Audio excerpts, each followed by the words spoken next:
Gone are the brutal massacres of the past, but the intent is the same: destroy Christianity and create an Islamic state throughout Indonesia. 10 years have now passed since the worst of the jihad against Christians here in Indonesia, but today believers are still suffering, especially those who convert from Islam to Christianity and those who share their faith with others. Also, churches are being closed down. It's a shift in tactics for extremist groups such as the Islamic Defenders Front, FPI. They incite mob violence, force churches to close, and push for the arrest of church officials and evangelists. One of the worst attacks came against the Philadelphia Batak Christian Protestant Church of Bekasi last Christmas.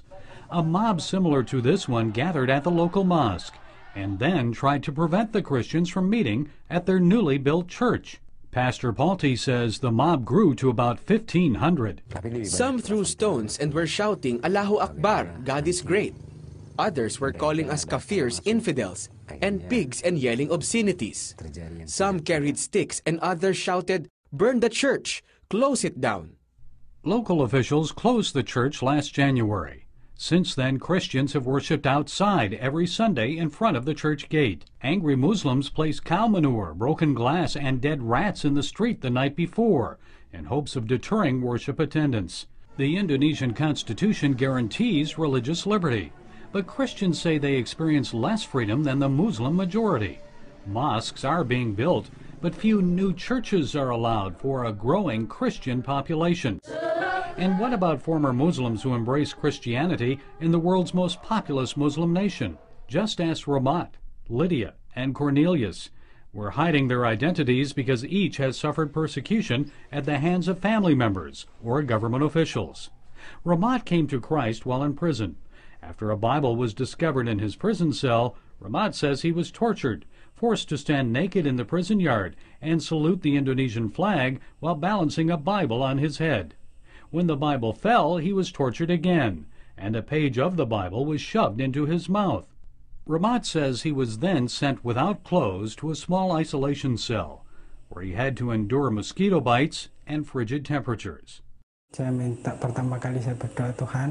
cried out to the Lord, "Please, God, help me endure this trial that you have given me by returning my clothes." A prison guard returned his clothes the following day. Ramat's faith remained strong. Weeks later, as he was released from prison, the warden asked if Ramat was a Muslim or a Christian. I told him when I first came to the prison I was a Muslim, learning about Christianity. Now, as I live here, I am convinced I am a Christian. After she became a Christian, Lydia, a mother of 6, endured brutal beatings from her Muslim husband. Often the assaults occurred in front of their children.